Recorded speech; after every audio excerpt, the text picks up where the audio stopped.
Hello everyone, सभी मित्रों को मेरा नमस्ते और जय श्री राम।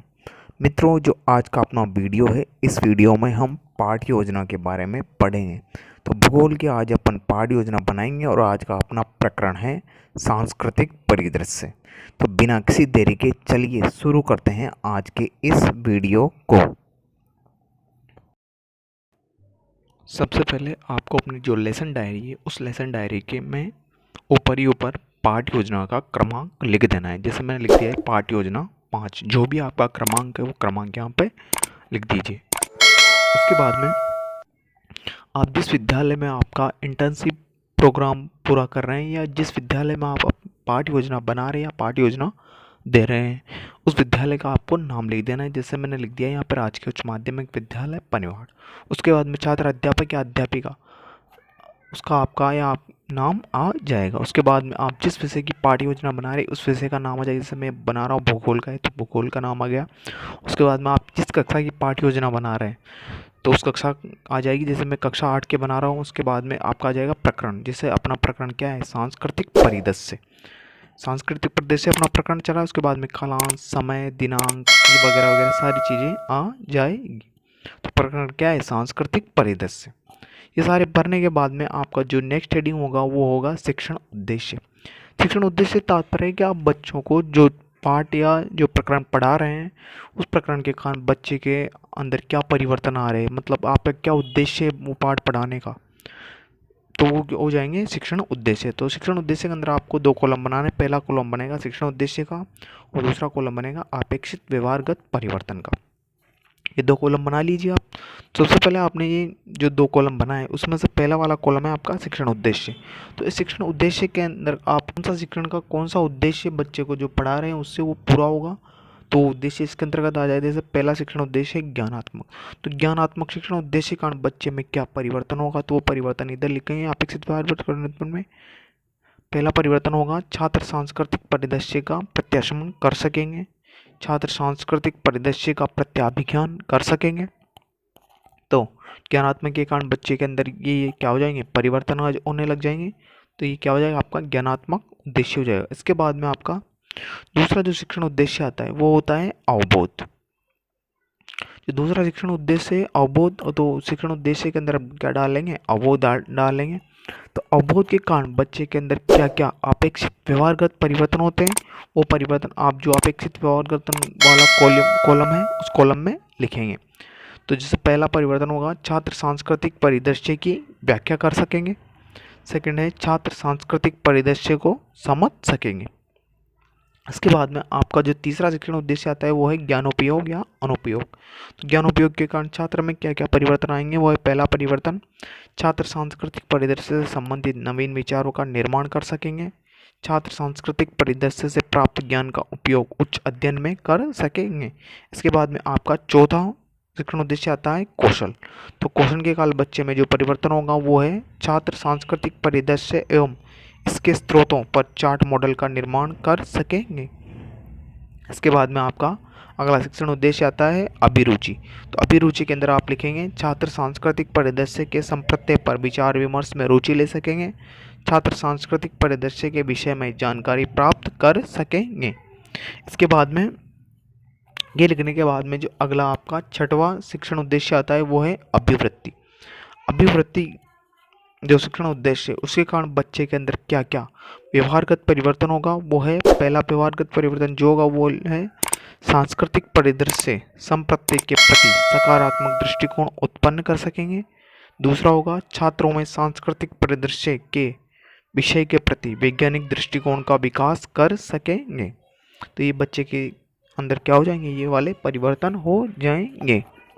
इसके बाद में आपका जो अगला हेडिंग होगा ये लिख लीजिए आप। इसके बाद में जो आपकी अगली हेडिंग होगी वो है शिक्षण सामग्री, या इसे आप शिक्षण सहायक सामग्री भी लिख सकते हैं।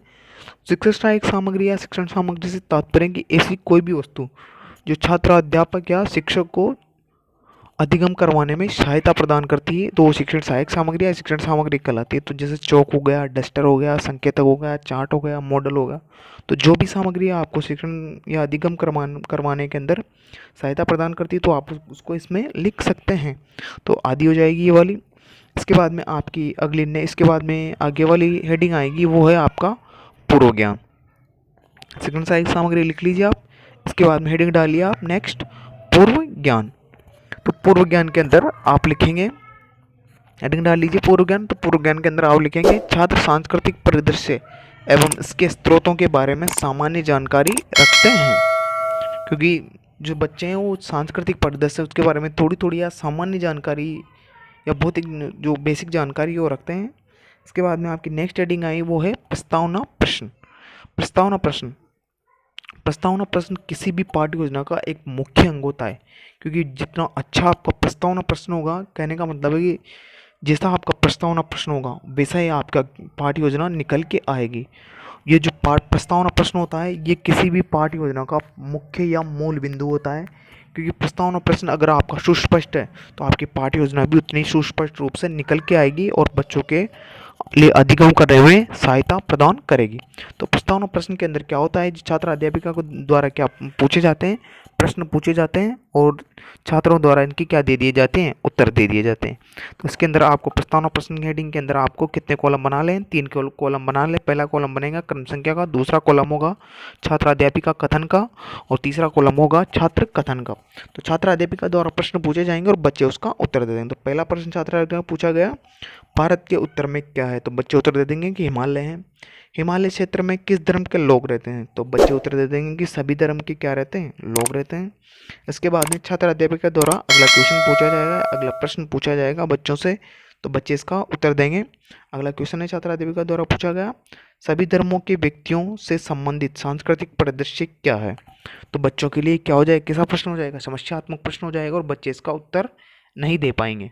तो जैसे ही ये बच्चों के लिए समस्यात्मक प्रश्न हुआ, तो समस्यात्मक प्रश्न हुआ तो छात्र अध्यापिका क्या करेगी, इस समस्या का समाधान करने के लिए बच्चों को कहेगी कि आप बच्चों आज अपनी समस्या का क्या करेंगे, समाधान करेंगे। फिर समस्या उपस्थित हो गई बच्चों के सामने, तो और ये समस्या बच्चों के लिए क्या हो जाएगी, एक मतलब छात्र अध्यापिका के लिए क्या हो जाएगी, एक उद्देश्य हो जाएगी। कहने का मतलब यह बच्चों के लिए एक उद्देश्य हो जाएगा और बच्चों अब लिख सकते हैं कि उद्देश्य कथन इसको कह सकते हैं।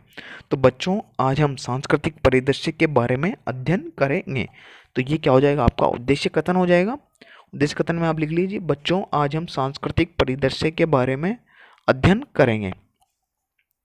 इसके बाद में आपको नेक्स्ट हेडिंग डालनी है, वो है प्रस्तुतिकरण। तो प्रस्तुतिकरण के अंदर आपको हेडिंग डालनी है ये वाली प्रस्तुतिकरण। क्योंकि हम अपना जो शिक्षण उद्देश्य है या जो सांस्कृतिक प्रदर्शन अपना प्रकरण चल रहा है, इस प्रकरण का क्या करेगी छात्रा अध्यापिका, प्रस्तुतिकरण देगी।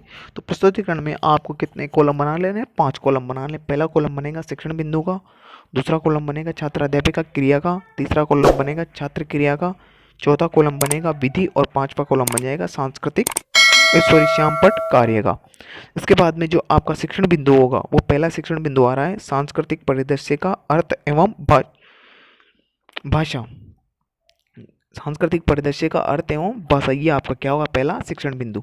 तो इस शिक्षण बिंदु का प्रस्तुतिकरण छात्र अध्यापिका द्वारा दिया जाएगा। तो छात्र अध्यापिका क्रिया में लिखेंगे आप, सांस्कृतिक परिदृश्य से आशय है कि विभिन्न जाति, धर्म, संप्रदाय के व्यक्ति जिस स्थान या समूह विशेष में निवास करते हैं, जिनका अलग अलग,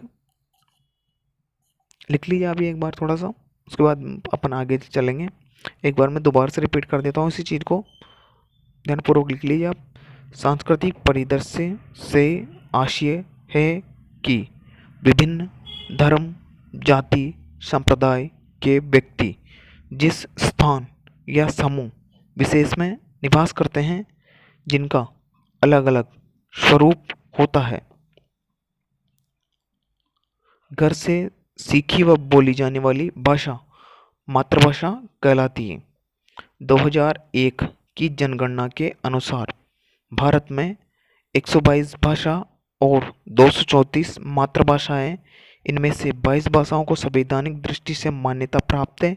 ये भाषाएं अलग अलग प्रदेशों में अलग अलग बोली जाती है, जैसे पंजाबी हो गई, बंगाली हो गई, राजस्थानी हो गई, गुजराती हो गई, हिंदी हो गई, तमिल हो गई, ओडिसी हो गई आदि।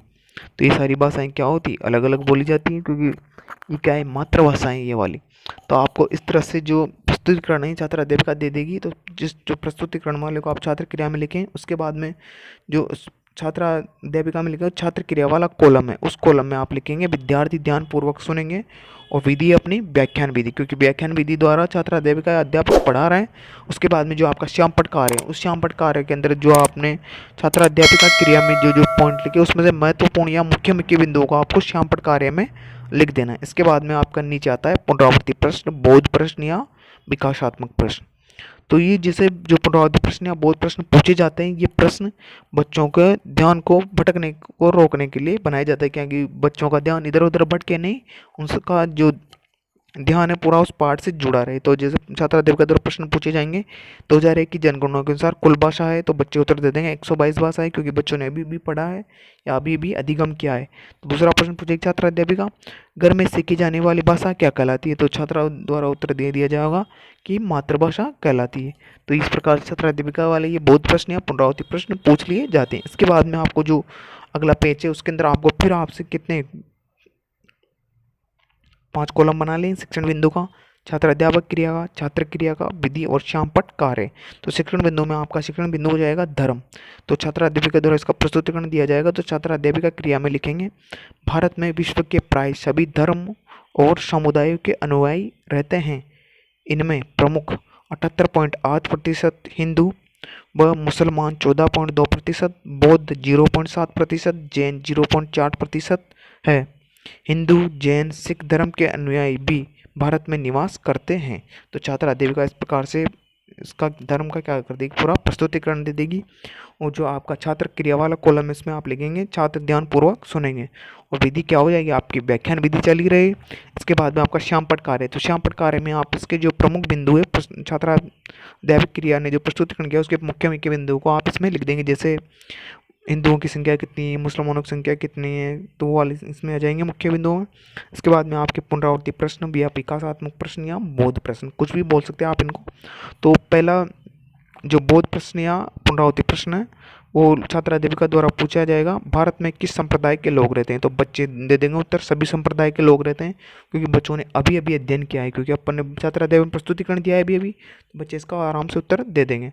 दूसरा जैन धर्म के कितने लोग रहते हैं, तो बच्चे उत्तर देंगे 0.4% लोग रहते हैं।